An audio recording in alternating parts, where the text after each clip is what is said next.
Ahora sí, buenas tardes a todos y todas. Bienvenidos a la tercera sesión.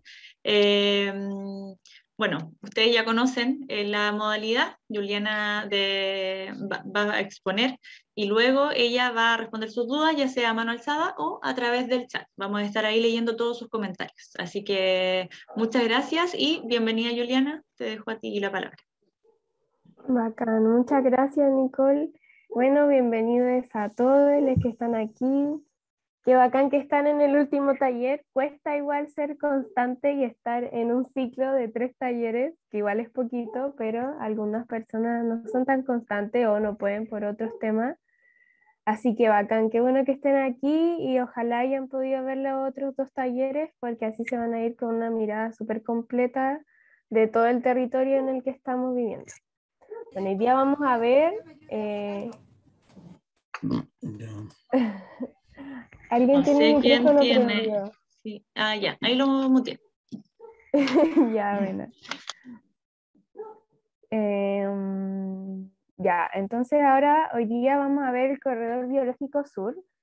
Es muy grande este corredor, vamos a ver algunos aspectos más importantes. La idea de mostrarles igual aquellas zonas como con más riqueza de los corredores es una idea de motivarles también a que salgan a conocer los cerros, recorrerlos, hacer deporte en ellos.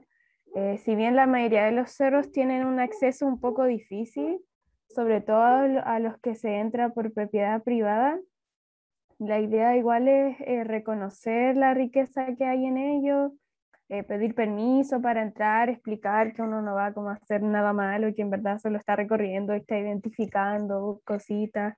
Igual la gente cuando te ve en ese estilo de cosas no te pone problema, entonces la idea es que ustedes vayan, exploren aquellos lugares que les gustaría conocer, sobre todo este Corredor Biológico Sur, que es el que más riqueza esconde, ya que atrás de este cordón de cerro no hay ciudades tan cercanas que sean tan grandes. Hay más parcelas, tranques de ese tipo, entonces esto permite que el corredor esté conectado con la cordillera. A nivel general, si uno aleja un poco el mapa, por ejemplo, se puede ver que Quebrada Escobar se conecta con la Cuesta de la Dormida se empieza a conectar por aquellas comunas de Santiago que están más en la periferia y que tienen una vinculación directa con la cordillera. Entonces esto permite un flujo de las especies completamente natural y eso es un privilegio también. Estos cerros que están aquí son los últimos que tienen su bosque más prístino, más limpio, más como era originalmente, sobre todo las laderas de acá, que serían como laderas sur más sombrías, esconden muchos tesoros que nadie ha descubierto todavía, porque en verdad el acceso es súper difícil, hay quebradas súper hondas, entonces hay lugares en los que no hay mucha información tampoco. Así que la invitación es esa, ir a explorar con respeto, ¿cierto? Y bueno, el número 1 sería Cerro Los Espinos. El Cerro Los Espinos, en verdad, nosotros con las demás organizaciones socioambientales le pusimos Cerro Los Espinos porque en verdad no sabemos cómo se llama ese cerro. Está entre medio del antiguo vertedero municipal y alrededor hay varios vertederos ilegales. Esto es como a la altura del cementerio, pero más atrás. Es como la parte de atrás del tranque recreo. El tranque recreo es como el límite entre Quilpué y Villa Alemana, pertenece realmente a Quilpué, pero sigue siendo un cuerpo de agua súper importante para las especies que habitan este sector de Villa Alemana. Entonces también es bueno considerar que el tranque recreo es parte de los corredores biológicos porque es un punto importante en donde habitan muchas aves y sobre todo especies acuáticas. Lamentablemente alrededor del tranque recreo está lleno de eucaliptus, sin embargo hay ciertas quebradas que son las más oscuritas que se ven aquí, se mantienen con bosque esclerófilo. Y bueno, en relación a esto, yo igual quería destacar algunas especies que se pueden encontrar en el tranque recreo y algunas especies de aves que también se pueden encontrar en los corredores que vimos el miércoles del estero Quilpué y de los otros esteros, que son más que nada aves. como la viudita, que es una ave migratoria. La viudita es un ave que viene a partir de marzo y ahora ya se fue. Está como el invierno en la zona central. Ella viene de los bosques de Notofagus, de Araucarias, del sur de Chile, y viene para acá en nuestro invierno porque aquí llueve menos que en el sur. Entonces viene a refugiarse, viene a estar un tiempito y ahora ya se fue. Y tenemos estas garzas que están casi todo el año también, se dejan harto ver en el estero de Quilpué. En verdad las garzas en sí son súper tímidas, em, sobre todo la garza cuca y el guairabo son las garzas más tímidas, en sí todas lo son, pero cuando ven personas se van inmediatamente. Y bueno, el pidén también es un ave muy tímida, pero todas estas son aves que podemos encontrar fácilmente en los esteros de Villa Alemana y en el tranque recreo, además de las tagüitas y otro tipo de patos, pero eso depende de qué tan aposado está el sector del estero donde podemos ir a avistar aves. Y bueno, también yo quería destacar una relación que existe en el tranque recreo y que también existe en los esteros de Villa Alemana, que es la relación con el quintral. El quintral es una planta hemiparásita, esto quiere decir que saca algunos nutrientes de su planta hospedera, comúnmente se posa sobre álamos, peumos, corcolén. Igual no es muy segregadora, como que lo que le sirva en realidad se va a posar, comúnmente son álamos, entonces el álamo al ser un árbol introducido y que se le pose este quintral hemiparásito nativo, igual es un plus porque otorga y devuelve un poquito esta biodiversidad nativa a sitios en donde fue arrasado el bosque esclerófilo. Entonces, lo bueno del quintral también es que florece durante el otoño y el invierno. Entonces, provee de flores a las aves y polinizadores que durante el invierno no tienen mucho de qué proveerse. Entonces, eso también es un plus del quintral. Bueno, ha sido utilizado desde tiempos ancestrales porque sus frutos son comestibles y son tintorios. Sus frutos dan un tinte de color negro, entonces lo ocupan mucho hace mucho tiempo. Sus hojas y flores se beben en infusión también, son depurativas para los dolores renales y la hemorragia. Y sus hojitas solas sirven para aliviar el dolor de garganta y para reducir el colesterol también. Entonces tiene muchas propiedades, además medicinales, que han sido utilizadas desde hace mucho tiempo. Y bueno, la relación del quintral en verdad es con muchas aves y con muchos polinizadores, pero la que más se puede destacar es la que tiene con los picaflor.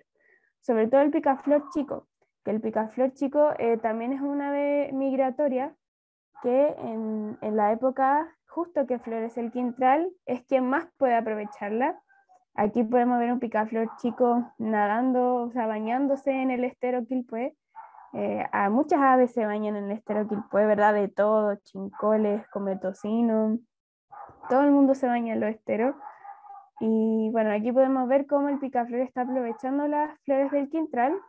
Y en este caso yo igual quería destacar el picaflor grande, que este picaflor también es migratorio y que en esta época ya llegó, hace como un mes, llegó de vuelta. Y es muy común que el picaflor grande anide en los esteros o en los tranques como el tranque recreo, porque le gusta anidar al lado de cursos de agua, sobre todo agua que fluye lentito o que está estancada. Entonces también nos podemos encontrar con el picaflor ahí anidando, es súper bonito su nido. Aquí pueden ver que usa de todo, usa como pelitos, musgos, lanas. Eh, en verdad es súper bonito y es muy chiquitito. Aquí en la foto se ve grande, pero en verdad es muy chiquitito su nido y los polluelos y los huevitos son aún más pequeñitos. Eso, aquí hay unas fichas que yo les recomiendo mucho. En verdad a mí no me gusta tanto hablar de las aves porque en verdad en internet hay mucha información de las aves. Trato de destacar lo más importante. Aquí tenemos una ficha de la red de observadores en donde comparan a los picaflores y en donde nos dan algunas características.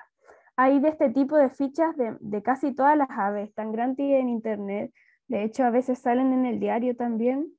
Entonces es súper bueno leerlas porque tienen mucha información y es fácil de digerir también, así que les recomiendo mucho buscar estas fichas. Aquí podemos destacar, por ejemplo, que el picaflor gigante es el más grande del mundo. Y eso igual lo hace súper destacable porque está aquí en Chile, entonces a veces no sabemos el tipo de cosas que hay y la riqueza que tienen. Y bueno, aquí dice un poquito más como de su morfología y todo ese tipo de cosas. Y ahora empezando de lleno con el Corredor Biológico Sur, vamos a considerar que el Cerro Los Espinos, que está detrás del Tranque Recreo, va a ser el número 1. El Cerro Los Espinos en verdad es un cerro súper degradado al estar entre vertederos y lamentablemente se nota que fue talado y fue quemado hace un par de años. No se sabe, cuando fuimos a recorrer esta zona, no pudimos detectar como que fuese hace tan pocos años, pero sí se nota porque está lleno de espinos. Está en ese proceso de estado primario del bosque esclerófilo en el que está recién renaciendo por causa de algún impacto intenso que hubo en el lugar. Entonces lo que podemos encontrar en el Cerro Los Espinos son espinos y en el suelo muchas plantas nativas, flores, herbáceas, geófitas. Entonces esto permite igual que exista una gran riqueza de flores, pero no así de árboles o arbustos. Es muy poquito lo que hay a nivel de arbustos y árboles que no sean espinos. Y al costado, en número 2, está la quebrada de la Rayán, que su nombre es porque hay una rayán en esa quebrada, una rayán gigante que demuestra el pasado de esos cerros y el flujo de agua que había ahí. Aquí se nota clarito que estas zonas verdes, donde termina el estero, porque lamentablemente el cementerio empezó a ocupar el cauce del estero, entonces después más adelante se entubó este estero y ahí se ve cómo sigue, pero varias casas también lo fueron entubando, entonces finalmente ese cauce se ha ido perdiendo y hoy día está más o menos seco, no es mucho lo que hay de agüita. Y en este sector también hay un poquito de ladera higrófila, pero lamentablemente está muy deteriorada, sus hojitas están plomas, se nota que poquito a poco están sufriendo cada día más de la sequía. Y bueno, el sector 3 es un sector muy importante, es el Cerro Frutilla, es la cumbre del Cerro Frutilla. Alrededor tenemos otros faldeos y por acá tenemos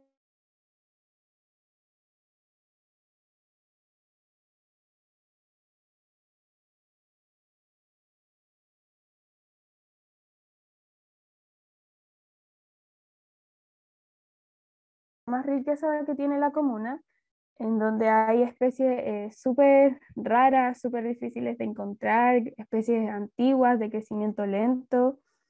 Pero hoy día no vamos a ahondar mucho en este sector porque ya hubo una charla sobre este sector que ustedes después pueden buscar, debe haber quedado grabada. Y la invitación también es ir a este sector, pero ir con respeto, porque en verdad es un bosque que es solo para aquellas personas que valoran realmente la naturaleza. La idea es cuidarlo lo máximo posible y que no se vuelva un lugar en donde la gente va a acampar indiscriminadamente, haga fogatas, porque de verdad este lugar es tan bonita la biodiversidad que existe que se está postulando para poder ser un santuario de la naturaleza. Así que tenemos que tener mucho cuidado con este lugar si queremos que se mantenga así. Y bueno, el Corredor Biológico Sur, como les decía, abarca desde el Cerro Los Espinos, el costado del cementerio, y bueno, se encuentra dañado por diferentes tipos de cosas, también por el pastoreo, eso es muy dañino también. En el Cerro Los Espinos hay un límite en el que hay cercas, y tú puedes ver a un lado de la cerca donde pastorean y al otro lado de la cerca donde ya no pueden pasar el ganado. Y la diferencia es muchísima a nivel de flores, a nivel de cantidad de curureras, por ejemplo, porque el cururo también es un animal que habita estos espacios. Entonces ahí se puede ver así perfecto el cómo, el daño que hace también el ganado. Y bueno, este llega hasta Quebrada Escobares, se destaca por su bosque, como les decía. Y también hay rumores de que en Quebrada Escobares se quiere instalar una minera. Bueno, esta zona es detrás del Tranque Recreo, yendo hacia el Cerro Los Espinos. El Cerro Los Espinos sería hacia acá, para allá hasta Quilpué. Y aquí se puede ver que en esta zona se desviaron los cursos del agua y se usó para la agricultura. Hace varios años atrás esta zona era de agricultura y se puede notar inmediatamente cómo quedó el suelo, lo gastado que queda, lo poco y lo lento que es su regeneración. Sí, se puede ver aquí, se ven pequeñitos árboles que en su mayoría son espinos que están volviendo a regenerar el suelo, pero lamentablemente en esta zona la mayoría de flora que existe es exótica, hierbas, malezas, buenesas, como le quieran decir. Y aquí ya parte de lleno el Cerro Los Espinos. Y bueno, en todo el corredor biológico sur, y también en el norte encontramos chaguales, pero en el corredor biológico sur encontramos en mayor cantidad. El chagual es una planta familia de las bromeláceas que permite mucha interacción entre especies. Tanto insectos como aves pueden aprovechar el chagual. Aquí podemos ver diferentes aves que suelen habitarlo y que de hecho se pelean para poder estar en el chagual. Todas quieren estar en el chagual, entonces es súper normal ver cómo se pelean por él y poder obtener su néctar. Aquí podemos ver una tenca, un cometocino, un tordo y un picaflor gigante. Esta sería una puya chilensis por su color amarillo, pero también existe la puya alpestris. En el corredor biológico sur encontramos las dos puyas. Se diferencian principalmente por su inflorescencia, que es claramente de dos colores diferentes, y por la base de sus hojas. En la siguiente diapositiva vamos a ver la base de las hojas. Hay algo muy interesante y muy importante que afecta a las poblaciones de los chaguales, porque se han visto disminuidas ya que antiguamente, pero aún se hace, la gente los cosechaba para consumir la base de sus hojas, en donde se encontraba una especie de palmito y esto se comía como ensalada. De hecho, hay chefs gourmet de alta categoría que en sus platos todavía venden este palmito del chagual. Entonces, hace poco nomás, este año, hubieron funas, como de todo, la gente siempre está tratando como de educar con respecto a esto, porque sobre todo en el campo, las personas siguen comiendo el chagual y no entienden los años que demora en florecer, los años que demora en crecer y lo importante que se ha vuelto para el ecosistema, sobre todo en lugares que la sequía ha incrementado más, ya que el chagual es una planta que resiste mucho la sequía, es de ladera norte, entonces se ha vuelto fundamental para todas las especies. Y bueno, aquí podemos ver la diferencia en las hojas de estos dos chaguales. Esta sería Puya chilensis y esta sería Puya alpestris. Podemos ver de que esta es mucho más turquesa y esta es como más verdecito aceituna.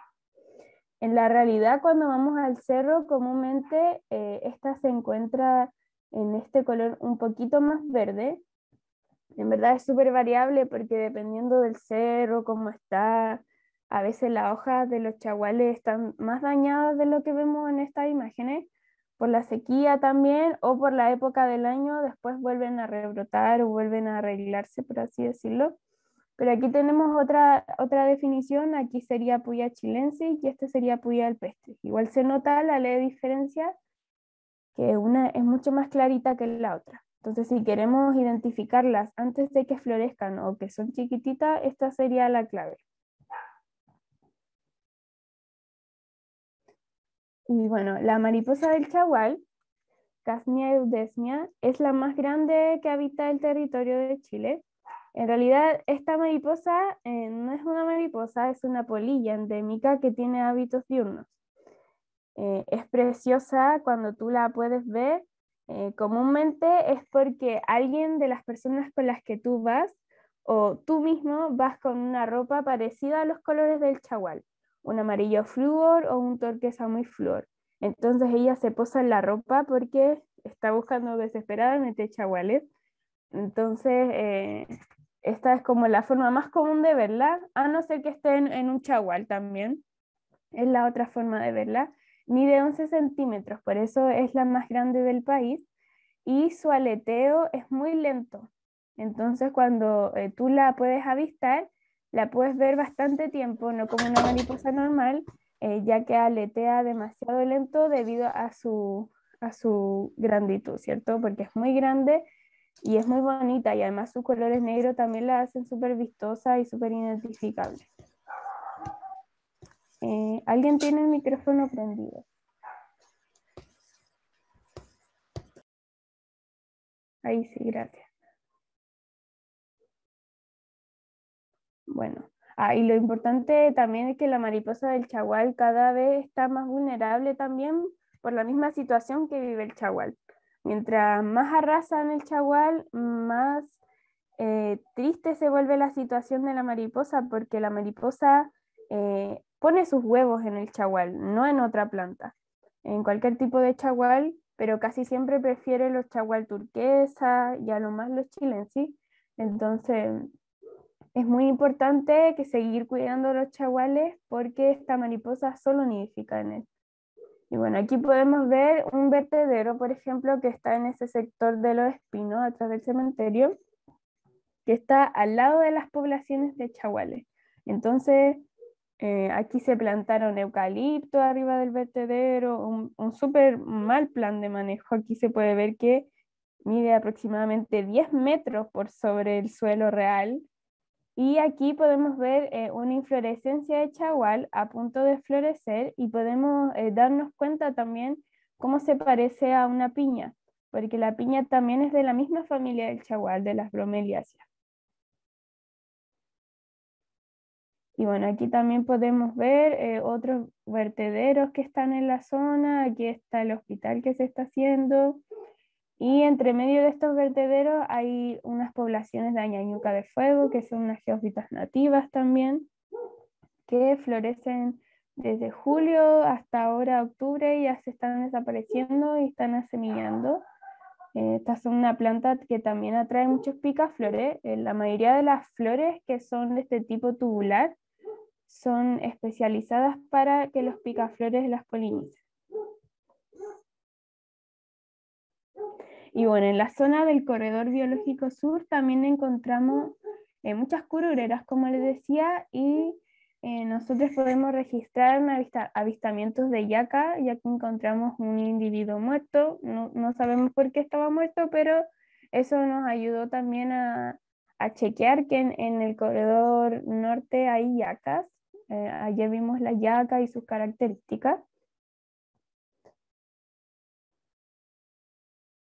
Y bueno, en el corredor biológico sur también encontramos muchas orquídeas. Si bien en el sector norte, sobre todo en Cerro Tercera, también encontramos orquídeas, en el sector sur es mucho más visible, hay mucha más cantidad y de muchos tipos. Las que más se repiten son Chlorea crisanta y Chlorea multiflora. Em, las orquídeas son también plantas que florecen solamente durante la primavera y en invierno recién empiezan a rebrotar las primeras hojas. Posteriormente, ahora en septiembre, se pueden empezar a avistar las primeras orquídeas comúnmente. Y bueno, yo soy parte del Centro de Conservación de Orquídeas Chilenas. ¿Por qué se crea un centro de conservación de orquídeas chilenas? La verdad es que la familia Orchidaceae es la segunda familia más grande a nivel mundial después de las asteráceas, que son las típicas plantas como los girasoles o las maravillas, esas son las asteráceas, y en segundo lugar de cantidad vienen las orquídeas. Las orquídeas comúnmente son epífitas. Esto quiere decir de que crecen arriba de otras plantas o de otros árboles. Eso se da más en el trópico o en otros continentes, pero en Chile las orquídeas son terrestres, no tienen esta habilidad epífita, sino que por todo lo contrario son terrestres.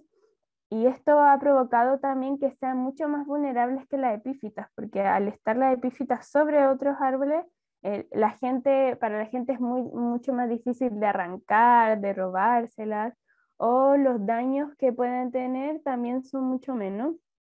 Al estar en el suelo son mucho más vulnerables al cambio del uso del suelo, a la misma ganadería, ¿cierto? A todo lo que estamos hablando, a los vertederos, a la desviación de las aguas, entonces son mucho más vulnerables y por eso con esa misión se crea un centro de conservación de ellas para poder estudiarla más a fondo y ver algunas líneas de acción que se puedan hacer. Sus rosetas nacen de un sistema radicular rizomatoso y reservante. Este sería su sistema radicular.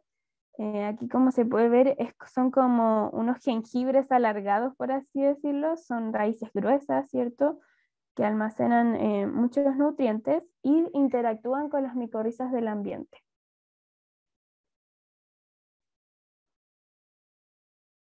Los frutos de las orquídeas son cápsulas con miles de semillas que miden 0,5 milímetros o menos, por lo cual se les denomina semillas polvo.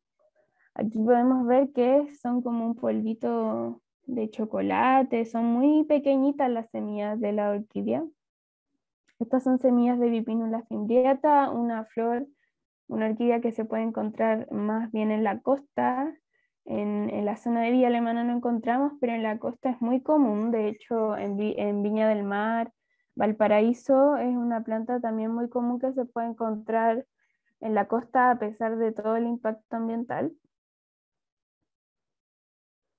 Y bueno, las semillas polvo son dispersadas por el viento y a pesar de ser muchas, miles, carecen de reservas para germinar. Aquí podemos ver en el microscopio cómo son estas semillas polvo. Poseen un embrión y afuerita poseen la testa, pero no tienen un sistema nutritivo que las pueda permitir germinar, que las pueda permitir alimentarse durante los primeros días para poder brotar las primeras hojas. Entonces, ¿qué hacen estas semillas? Se vinculan con las micorrizas del medio y de cada fruto que tenía muchas semillas, solo germina una o dos, con mucha suerte, porque, como les decía, solo las que son capaces de relacionarse con las micorrizas del terreno son las que logran germinar. Aquí podemos ver cómo las semillas se vinculan con las micorrizas. ¿Y qué son las micorrizas? Bueno, las micorrizas son interacciones benéficas entre las hifas de un hongo y las raíces de una planta. Estos hongos pueden ser con cuerpo fructífero como una callampa o sin cuerpo fructífero. No necesariamente se vinculan con hongos que producen callampas, pueden vincularse con otro tipo de hongos que solo son subterráneos y que no son visibles. Estas micorrizas en general actúan en conjunto con una red de vinculación, de comunicación y regulación que transporta nutrientes, agua, información dentro del bosque, beneficiando el equilibrio ecosistémico. A todo este sistema se le llama un sistema simbiótico y muchas personas lo comparan como una internet del bosque. Esta sería una internet subterránea que tiene el bosque en donde, por ejemplo, se van comunicando cuando otra planta se encuentra débil. Una planta que se encuentra en mejor estado, a través de las micorrizas le comparte nutrientes para que se vuelva a regenerar, se vuelva a poner mejor. Entonces, este tipo de cosas son las que pasan y que ocurren a través de las micorrizas. De hecho, las micorrizas todavía están en estudio, hay miles de cosas que no sabemos de ellas, porque al estar de manera subterránea, es más difícil también su investigación. Y bueno, existen diferentes tipos de micorrizas. Las micorrizas que se vinculan con la orquídea son las micorrizas orquidioides.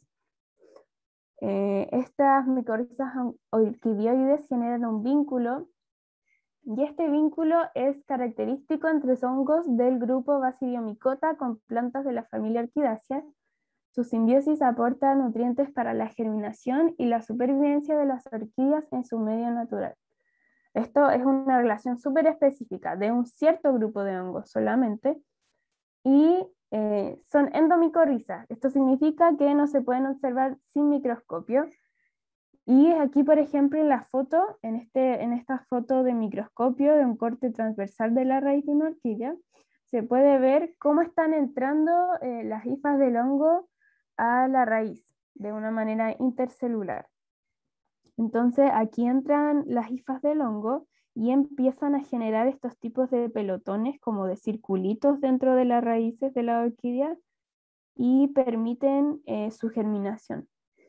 Esta es como la primera relación que tienen y posteriormente este vínculo se empieza a potenciar mucho más y posteriormente la orquídea cuando ya está más grande le empieza a devolver nutrientes también al hongo. Entonces no es que la orquídea solo aprovecha el hongo, sino que después también le empieza a dar cosas positivas y entre los dos te van dando cosas positivas durante toda la vida. Y bueno, yo quería hablarle harto de las orquídeas también porque hay un proyecto de monitoreo de orquídeas chilenas. Esta es ciencia ciudadana, no es necesario ser un experto para poder monitorear orquídeas. En una plataforma que se llama iNaturalist, que se puede descargar en el celular o puedes ingresar a través del computador, se pueden ver los registros de las orquídeas de la temporada, pero tú también puedes subir tus propios registros. Por ejemplo, si ves una orquídea en cierta playa o en cierto cerro, puedes sacarle una foto y subir ese registro y con eso estás ayudando a crear una base de datos para poder generar mayor investigación acerca de las orquídeas y su estado de conservación. Comúnmente las orquídeas no son tan estudiadas y las pocas que han podido ser estudiadas comúnmente ya están catalogadas en vulnerable, en peligro crítico. Entonces la idea es que entre todas las personas que nos gusta la flora, la fauna, la funga, podamos monitorear las especies. En iNaturalist es una plataforma súper interesante si uno está recién comenzando también a identificar algunas especies de cualquier reino, porque hay de todo. Y eso es muy divertido también, tú puedes subir la foto de cualquier planta, cualquier animal, cualquier hongo, y hay muchos proyectos también. Este es uno de todos los proyectos que están en Naturales, hay proyectos de hongos, hay proyectos, por ejemplo, de Quilpué, las organizaciones ambientales de Quilpué lanzaron un proyecto de solo especies nativas de la zona de los cerros de Quilpué. Entonces también podemos participar de ese proyecto. La invitación es a empezar a ocupar estas plataformas ciudadanas y no hay que ser experto tampoco. A veces tú no puedes saber siquiera la especie que estás viendo, pero subes la foto y otra persona te ayuda y te identifica la planta o el animal o el hongo. Entonces eso también es súper divertido. Tú, por ejemplo, si ya sabes un poquito más y ves que otra persona subió algo y no sabe lo que es, tú también puedes comentarle y rectificarle qué especie es. Y bueno, ¿cómo se monitorea en iNaturalist? Primero tienes que descargar la aplicación, después sacas una fotito en el botón observar. La idea es como sacar la mejor foto posible, la idea es como poder ver bien qué tipo de especie es la que tú estás fotografiando para que la otra persona te pueda decir el nombre o te la pueda confirmar.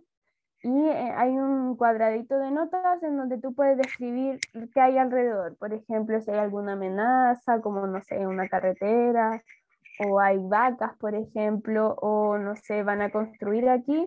Esto se podría escribir en notas, ¿cierto? O por ejemplo, hay 20 hongos o hay 20 orquídeas. Entonces, eso también se podría poner aquí en la parte de notas. Y eso, aquí hay como un pequeño videito de cómo se registra. Esto es en Concón.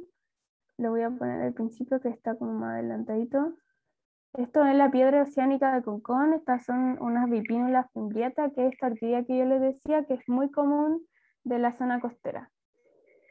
Aquí hay miles, así que todavía deben haber por si quieren ir a darse una vuelta. Hay muchas de estas orquídeas. Y lo que uno hace es que cuando encuentra una, abre la aplicación, pone a observar, le saca una fotito, es súper simple, no te demora más de 2 minutos. Le sacas una fotito, puedes poner la especie, si no sabes qué especie es, igual lo puedes subir. Y aquí, por ejemplo, después la persona te lo confirma, si está equivocada te lo vuelven uy, se me salió. Si está equivocada, también te lo ayudan a corregir, después le puedes poner notas, la ubicación te la toma automáticamente. Y tú puedes poner también si quieres que las otras personas vean la ubicación. Y eso es todo. Es súper fácil y con eso ya uno ya está aportando a la ciencia ciudadana al proyecto que se quiera suscribir. Ese era de orquídeas, pero como les decía, hay proyectos de todo tipo. Ahí pueden buscar al que se quieran unir. Y bueno, en la zona del corredor sur hay una especie de cactus que no se encuentra en la zona del corredor norte, debido a que donde estaban estos quisquitos, hoy están las parcelas del Cajón del Lebu. Entonces, lamentablemente, este quisquito ya no se puede encontrar como antes. Lamentablemente la gente lo sacó, construyó encima, se parceló, se hicieron unos caminos, ¿cierto? Entonces ya no se puede encontrar. Sin embargo, en el sector sur sí se pueden encontrar todavía en gran cantidad. El quisquito es una especie endémica y de crecimiento lento. Crece muy, muy lento, es muy pequeñito al comienzo y florece entre el tercer y cuarto año desde su germinación. Al cuarto año será del porte de un alfajor, no más grande, es muy pequeño de verdad y se demora mucho. Un quisquito grande se demora, un quisquito que pueda producir unas 4 flores, por ejemplo, tendrá unos 20 años más o menos, se demora muchísimo, muchísimo en crecer. Y aquí podemos ver su inflorescencia, es muy bonita. Es rosada fuerte, casi flúor, entonces igual se puede identificar muy fácil en el cerro cuando está con las florcitas. La gente suele robarse los quisquitos, lamentablemente. Hace poco, durante el verano, salió una noticia de que el SAC recibió todos los quisquitos que fueron recolectados en otros países de personas que hacían contrabando de quisquitos y los volvieron a poner en el desierto. Pero esos eran otros tipos de quiscos, pero igual eso pudo demostrar la cantidad de quiscos que son robados continuamente y que la gente se los lleva así nomás sin entender el beneficio que otorgan al cerro, a los polinizadores, etcétera. Y lo que caracteriza igual a los quisquitos y a los cactos en general es que poseen costillas. Estas costillas son unas crestas sobresalientes que dan resistencia ante las condiciones hídricas. Durante el invierno, con estas costillas, los cactus absorben mucha agüita y se hinchan y están duritas y están súper parejitas, pero a medida que llega el verano y durante el verano se empiezan a desinflar los cactus y los quisquitos, sobre todo, y se ponen como con la piel más rugosa y estas costillas se empiezan a chupar. Entonces, eso igual nos puede ayudar a ver en cómo estas costillas dan resistencia a las condiciones hídricas con su almacenaje. Y también les permiten tener esta turgencia para poder mantenerse rígidos, ¿cierto? Y no desparramarse como jalea. Y bueno, aquí podemos ver un quisquito viejo con 4 inflorescencias. Aquí estos serían los frutos. Hay personas que también se comen los frutos del quisquito. Son dulces y alrededor, o sea, por dentro tienen muchas semillitas. Los quisquitos igual son una especie fácil de propagar, pero se tiene que tener mucha experiencia para apreciar su crecimiento, porque de verdad se demora mucho. Y bueno, otra especie interesante que podemos encontrar en este corredor es la oreja de zorro. Aristoloquia aquilensis es una planta muy interesante, si no es la más interesante. Es una planta endémica y posee ácidos aritológicos. Esta planta antes era muy usada en la medicina popular, sobre todo por las cosmovisiones ancestrales, era utilizada para expulsar la placenta, para procesos de aborto, para limpiezas como del cuerpo corporalmente internas, pero hoy en día con las investigaciones y la información que existe se sabe que tiene estos ácidos que producen y que posiblemente producen cáncer. Entonces el llamado es a no seguir utilizándolas. Estos ácidos en sí, la planta los tiene como un proceso de adaptación. Sus ácidos producen un fuerte olor parecido a la carne podrida. Por eso las moscas se ven atraídas hacia ella y ingresan aquí adentro de su tubo floral y muchas veces se quedan atrapadas, se quedan pegadas en sus tricomas que tienen aquí, por dentro también tiene tricomas, y eso permite que en este periodo en el que la mosca se queda pegada o se queda atrapada adentro, se llena de polen y después cuando ya por fin puede salir, lleva ese polen a otras plantas o a otras orejas de zorro y así es como es su proceso de polinización, ¿cierto? Es súper interesante. Antes también se creía que esta planta era carnívora, pero en verdad lo que hace es simplemente es un sistema de polinización, no es que la planta se coma las moscas. Y bueno, esta planta también tiene una relación súper importante con las mariposas. El chagual tenía su mariposa del chagual y la oreja de zorro también tiene su mariposa de la oreja de zorro. Batus polydamas arquidamas es la segunda mariposa más grande del país. Esta sí es una mariposa porque en verdad la mariposa del chagual era una polilla de hábitos diurnos. Y también tiene tonos negros, lo que la hace muy llamativa. Sin embargo, es mucho más rápida que la mariposa del chagual y no es tan, si bien nidifica en la oreja de zorro, igual consume, cuando ya está grande, igual consume otro tipo de plantas como esta Aplopapus, una asterácea que es nativa también. Y bueno, esta mariposa es súper interesante también porque, como les decía, la oreja de zorro es tóxica. Y esta planta hace su nido y se reproduce en ella, ¿cierto? Entonces, la gente todavía investiga en cómo esta mariposa no se intoxica al vivir y consumir la planta. Y bueno, es porque hace su ciclo de crecimiento y metamorfosis solo en esta familia, solo en la familia Aristolochiaceae hace este ciclo. En Chile existen dos Aristolochias, una del norte y una del centro, esta sería la del centro. Y bueno, la oruga, ¿qué es lo que hace finalmente? Aprovecha su toxicidad como una protección frente a los depredadores. ¿Cómo es esta protección? Bueno, aquí se ven los huevitos de la mariposa, están por atrás de la hoja. Aquí se puede ver la flor. Y bueno, esta oruga tiene un homosterio. Este homosterio es una especie de cintillo que tienen las orugas. En este caso, esta tiene dos puntitas en el cintillo y estos cintillos son retráctiles. ¿Qué quiere decir? Que cuando ella se sienta amenazada, tira estos cachitos para arriba y cuando está tranquila, los cachitos se devuelven y están como mucho más piolitas, ¿cierto? Y a través de estos cachitos expulsa un olor muy parecido al de la flor a carne podrida y esto espanta a sus depredadores y bueno, si un depredador es mucho más osado y se atreve igual a comerla, finalmente el depredador se ve intoxicado ya que ella al consumir las toxinas de los ácidos se vuelve también tóxica para su depredador. Y esto también lo advierte su color, al ser un color negro con cuernito de estos naranjos flúor, también está advirtiendo que es una especie peligrosa, ¿cierto? Y bueno, a nivel general, yo les decía de que la ladera sur se repite mucho en este corredor.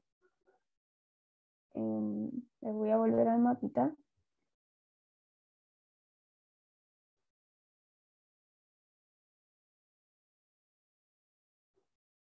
Aquí. La ladera sur se repite mucho en este corredor y es la ladera mucho menos explorada. Y en este corredor hay muchas especies que tienen que ver con el agua también. De hecho, aquí se ven las marquitas que, por ejemplo, aquí parte el estero Quilpué, desde el Carmen, desde los cerros del Carmen, parte el estero Quilpué, que es el alimento del corredor central. Pero por aquí hay otras cuencas que también se relacionan con la ladera que existe aquí, la ladera sur, y podemos encontrar especies muy antiguas, como por ejemplo el canelo, la patagua, la petra, incluso hay gente que ha encontrado tallo del norte, que es una planta también mucho más difícil de encontrar, porque sus procesos de germinación son mucho más difíciles. Bueno, aquí yo quise destacar aquellas especies que son las que más se repiten, que sería el canelo, la patagua y el arrayán. Bueno, la patagua es la que más podemos encontrar en conjunto con el belloto del norte que vimos el lunes, ¿cierto? El belloto del norte también se encuentra en estos sectores, también individuos antiguos, quizás mucho más antiguos de lo que podemos encontrar en el sector norte. La patagua es un árbol igual difícil de identificar cuando está florecido, pero cuando está sin flores es muy parecido al maqui, por ejemplo. Entonces ahí es bueno también empezar a identificar, quizás hacerse un herbario para poder ir comparando las hojas, sobre todo si queremos como introducirnos más en el mundo de la identificación de las especies. Y su flor también atrae muchos polinizadores, es muy bonita y tiene olores también bastante ricos. Y el canelo también lo podemos encontrar en este sector. El canelo también es un árbol mucho más de la zona sur, ¿cierto?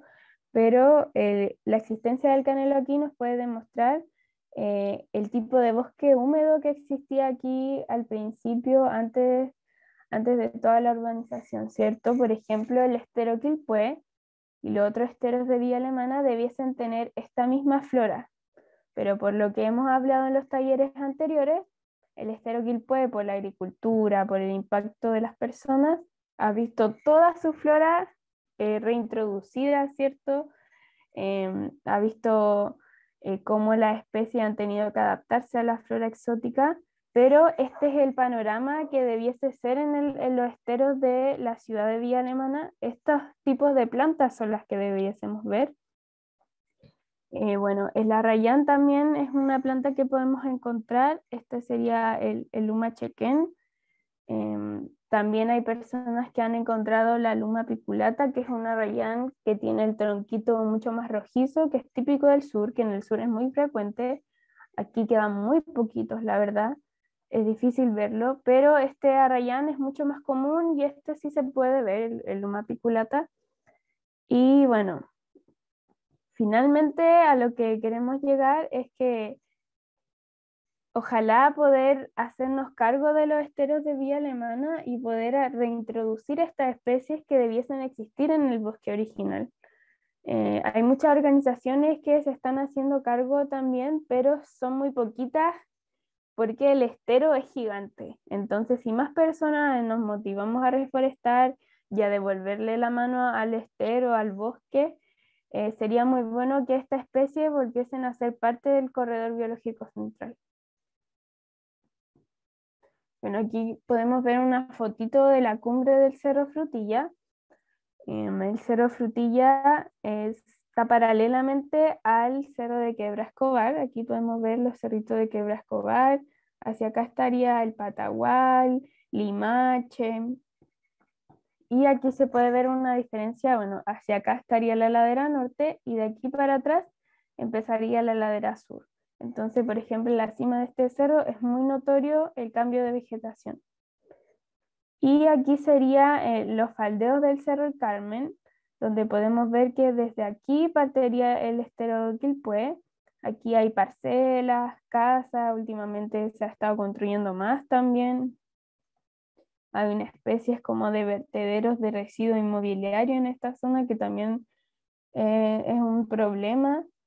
Y aquí podemos ver la diversidad que existe. Bueno, esta foto es del verano, entonces no se puede apreciar realmente porque se ve todo seco, pero ahora durante la primavera esto está lleno de colores, lleno de flores, ¿cierto? Aquí predomina la ladera norte, entonces está lleno de chaguales, de orejas de zorro, todas las especies que acabamos de ver. De mariposa, este cerro están llenos de mariposas de la oreja de zorro, llenos, muy llenos. Entonces, la invitación es ir a visitar estos lugares, esto sería del Carmen hacia arriba. Y eso, con esto me despido. Primero les quiero mostrar un video antes de que terminemos. Lo voy a dejar aquí para que la Nicole lo muestre, que a ella se le escucha mucho mejor. Y después vamos a pasar a las preguntas. Ya, Nicole, ahí mandé el link por si lo puedes poner. Es un video un poco más enfocado para la niñez, pero es súper educativo para alguien que no sabe nada de la vegetación. Es muy bueno para poder introducirnos en este mundo. y empezar a identificar un poquito qué es lo que se traduce, cómo se traduce la naturaleza de nuestros cerros, ¿cierto? Cómo es su sistema de retribución entre las especies, cómo entre ellas también se hacen sacrificios para que la otra florezca. Entonces, finalmente todo esto igual tiene un sistema, una historia mucho más avanzada que lo que nosotros podemos imaginar.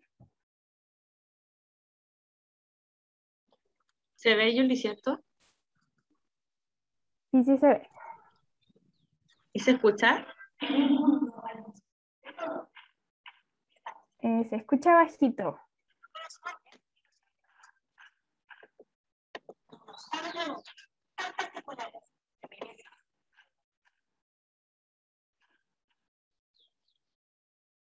¿Ahí sí?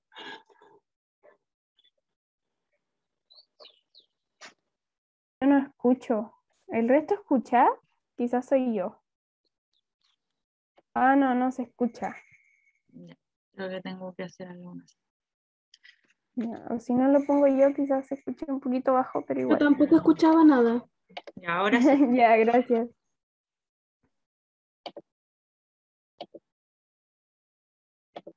Bosques. En el mundo hay bosques de todo tipo. Y sí, Están las tropicales palmeras, los europeos robles y los siberianos pinos. Pero existen unos tan remotos, tan particulares, que merecen ser explorados.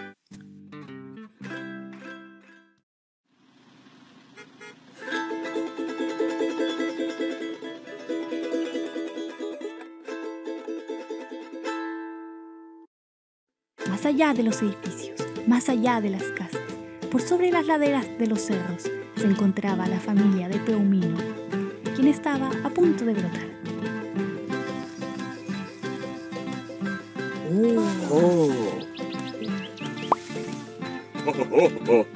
Bienvenido al mundo, Peumino el Peumo. No. Oh, perdón. Este es nuestro cerro, Peumino.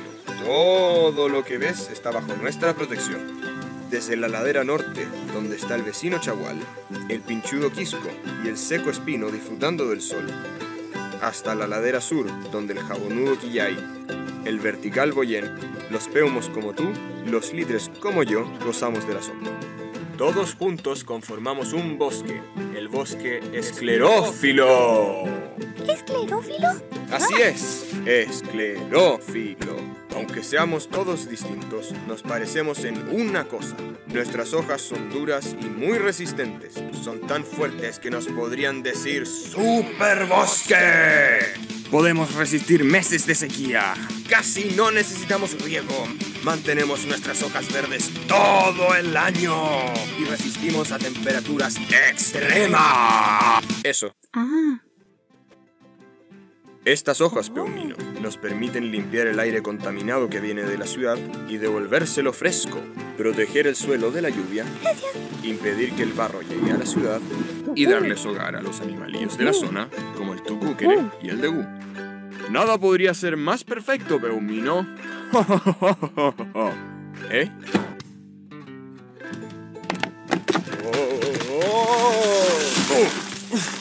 ¡No me olvides! Factores como la tala de bosque hacen desaparecer a la familia de Peumino por su buena madera y venderla, y así conseguir el vil dinero. Al quedar el bosque talado, las empresas plantan entonces es decir, árboles que no son de Chile, como el sediento pino y el explosivo eucaliptus. ¿Vamos a tomarnos todo el agua de la tierra? Sí.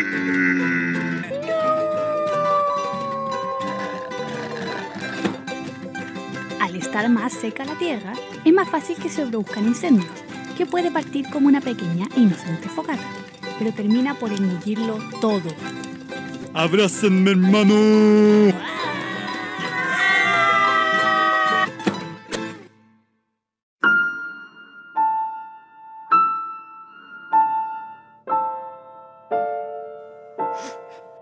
Estoy solito.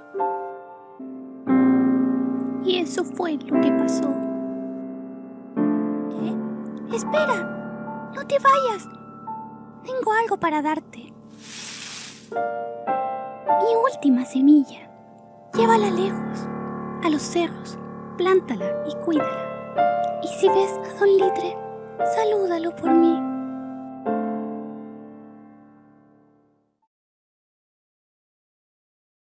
Esclerofilo.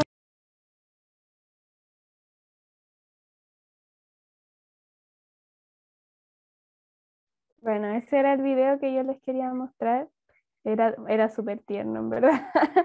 Pero es muy bueno igual para mostrarse a las niñas o a otra persona que no conozca nada del tipo de bosque. Es súper bueno como de introducción. Y eso, no sé si hay alguna preguntita. ¿Alguien tiene preguntas? A ver, hay una aquí en el chat. Aquí, ¿hay alguna zona del Corredor Biológico Sur que esté protegida a nivel formal? No, no hay ninguna. De hecho, la zona que está al lado del cementerio, que sería Los Espinos y la Quebrada de la Arrayán, nosotros preguntamos a la DAM que si esa área se podía proteger y ellos nos dieron el dato que esa área es un área sanitaria porque también es parte del cementerio. Si bien el cementerio no ha ocupado ese espacio, es propietario de esos espacios. Y, por ejemplo, bueno, ahí la DAM está haciendo un trabajo súper importante igual porque quiere decretar varios sitios de áreas verdes en el sector sur y en el sector norte, pero todavía está en veremos, es solo proyectos. Lamentablemente muchos de esos terrenos son privados, entonces también eso es mucho más complejo pasarlos a que sean áreas verdes. Pero la primera instancia es educar, aprender lo que hay, ¿cierto? De a poquito vamos haciendo más conciencia con respecto a la biodiversidad y que las personas lo valoren y de esa forma también podemos hacer un tipo de presión social para que estas áreas puedan ser áreas verdes, pero a nivel formal ninguna. Ninguna de estas áreas son protegidas. A ver, ahí el Simón dejó el video de Quebra Escobares de la charla, así que es súper bueno. Ahí pueden ver el video que hicieron los chiquillos. Y después, ¿cómo debería ser un plan de manejo para desplazar, transformar un vertedero en una zona protegida? En el tema de los vertederos es súper intenso, es difícil igual porque los vertederos botan líquidos súper corrosivos, súper dañinos para el medio ambiente. Nosotros no lo vemos, pero por debajo de los suelos del vertedero o de estos rellenos que hacen la inmobiliaria, toda la microbiota, todos los organismos que no podemos ver o los insectos que sí podemos ver, se ven súper afectados. Se pueden hacer planes de manejo, siempre se pueden hacer planes de manejo y sobre todo, por ejemplo, si existen especies como ese vertedero que veíamos que hay eucalipto, el llamado es a no sacarle eucalipto sin antes hacer una reforestación con especies nativas. Una restauración ecológica da para mucho, de hecho más adelante vamos a hacer otros talleres de restauración ecológica, así que están súper invitados, invitadas a participar. También van a ser en 3 sesiones más o menos, porque el tema de la restauración ecológica tiene muchas cosas, muchas problemáticas, depende del lugar que tú quieras restaurar. Por ejemplo, no es lo mismo un vertedero en una ladera norte que un vertedero en una ladera sur, o un vertedero a un fondo de quebrada donde ahí pasaba agua. Entonces ahí depende mucho qué tipos de especies vamos a utilizar, cómo va a ser el plan de riego, cómo se va a ver un trabajo del suelo, porque antes de plantar también tenemos que hacernos cargo del tipo de suelo que hay y tratar de regenerarlo, ¿cierto? Devolverle la vida microscópica que ahí existía, esa que no vemos, pero que al final sustenta todo, los hongos también, devolver los hongos que ahí existían donde hay un vertedero. Entonces depende de cada caso, depende de dónde esté el vertedero, depende en qué ladera esté, depende qué tan profundo sea el impacto del vertedero, porque si es un vertedero quizás que tiene objetos grandes o objetos que no están carcomidos, o que el vertedero tampoco lleva muchos años, como los típicos vertederos ilegales en donde los fletes van a botar cosas, se pueden retirar esos escombros, pero abajo el suelo sigue igual. Por ejemplo, ahí veíamos como la ñañuca florecía entre medio de todo ese vertedero ilegal, pero si estamos hablando de un vertedero ya, un vertedero que lleva residuos domiciliarios, en donde se mezclan todo tipo de cosas con además alimentos, se producen otros tipos de gases y se producen otros tipos de reacciones químicas que degradan mucho más el suelo.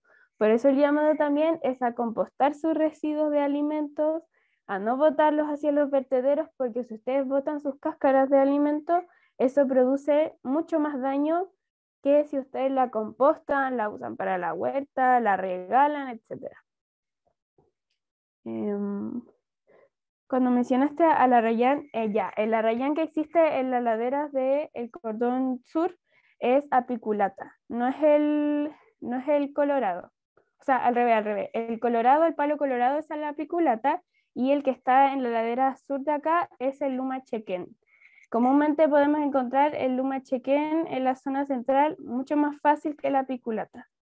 Lo que no quiere decir que la apiculata no pueda estar, el colorado, pero está así como en lugares muy prístinos, no aquí en Villa Alemana. O si está, puede que estén en quebradas así como muy inaccesibles o más hacia Quebra Escobar. ¿Algún dato donde regalen arbolitos nativos para plantar en sector rural? La DAM igual está regalando arbolitos nativos, igual existen otras organizaciones, pero aquí está la DAM, aquí está Nicole, entonces con ella misma pueden hacer la gestión. Creo que hasta 5 arbolitos los que dan, ¿o no? Por persona, y tienen que dar la dirección, explicar bien dónde los van a poner, investigar bien, porque no es llegar y plantar un árbol nativo, tienen que ver qué tipo de ladera es donde quieren plantar, si es ladera norte, es ladera sur, qué sombra existe en ese lugar, cuántas horas de luz hay. Entonces ahí con todos esos datos ustedes tienen que ir a la DAM y la DAM les va a aconsejar qué tipo de árbol, qué tipo de especie se puede poner ahí según las características del lugar. Y si les vamos a mandar apuntes, les voy a mandar los PowerPoint, les voy a mandar varios libros y las organizaciones ambientales que existen en Villa Alemana para que puedan seguir su trabajo y asistir a las convocatorias que hacen siempre, convocatorias de limpieza de cerros, convocatorias de marchas, convocatorias de asambleas, convocatorias de reforestación, de todo un poquito. ¿Puedo hacer una consulta? Sí, Joana. ¿Qué categorización tiene el corredor del sector sur en el plan regulador? ¿Onda área verde, área industrial? El área del sector sur, Quebra Escobar queda como medio fuera, como que solo entra un pedazo de Quebra Escobar, que es como más donde están las casas, porque después pasa a ser sector rural. Pero el área que estábamos viendo como del cordón de los cerros, sí entra dentro del plan regulador, alcanza justito, pero por ejemplo, las laderas sur que se veían las más oscuritas, ya pasan a ser sector rural. Entonces solo alcanza como lo más cercano a las casas, lo más cercano al troncal, eso entraría, pero el resto no entra porque está más zona rural. ¿O no, Nicole? Sí, ¿cierto? Sí, el plan regulador regula final solamente se me fue la palabra, el área urbana, no regula el área rural. No, si estamos claros que para el área de Moscoso queda por rural, en la ladera sur, pero en la ladera norte, donde está la empresa Cemento Melón, donde está el Troncal Sur, esos cerros como el Frutilla y otros más, el Negro que está aparece al lado, o el mismo, no estoy muy segura si tiene el mismo nombre. Sí, tendría que averiguar para ver el mapa. Voy a dejar, bueno, cualquier cosa me escribes, pero igual voy a dejar mi correo para que me escriban sus dudas, porque esos detalles necesito confirmarlos con la información, ya con el mapa. Ya, vale.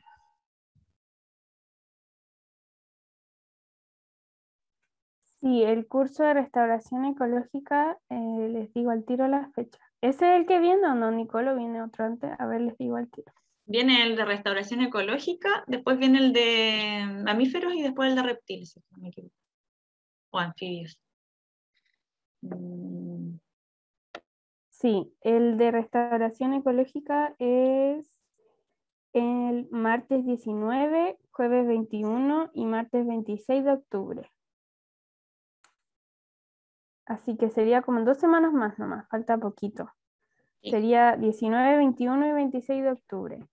Ahí en 3 sesiones vamos a ver todo lo que hay que considerar a la hora de plantar especies nativas o de querer restaurar ecológicamente un lugar, una quebrada, un patio, una parcela, un estero, lo que ustedes quieran restaurar.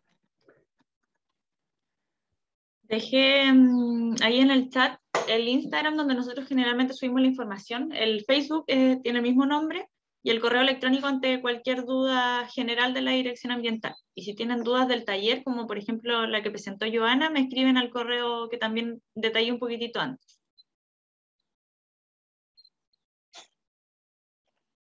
Ya, súper. Eso, creo que estaríamos. ¿Ninguna Me duda más? parece. No. Bueno, Muchas gracias, Julie. Estuvo súper interesante, de verdad muy didáctico también. Muchas gracias por cómo presentaste. Gracias también a todos los asistentes y esperamos verlos en el próximo taller. Que ahí sí, Julie deja bacán. la información. Así que eso, síganos en nuestras redes sociales, sigan también las redes sociales de la Julie. ¿Cuál es, Julie, tu red social? Y Trofilmoñen. Sí, es más difícil la mía, pero la pueden ver en el afiche. Sí, en el mismo afiche. Ya en el... Sí, muchas gracias por estar en todas las sesiones. Qué bacán. Muchas Sí. gracias. Muchas gracias también a ti. Chao a todos. Chao, que estén súper. Muchas gracias, hasta luego. Estuvo la información toda excelente. Y el video lo Gracias. estuvo viendo mi hija acá al lado mío y le encantó. Qué bueno, qué bacán. Qué bueno. Gracias. Chao, nos vemos en Chao. otro taller, que estén súper.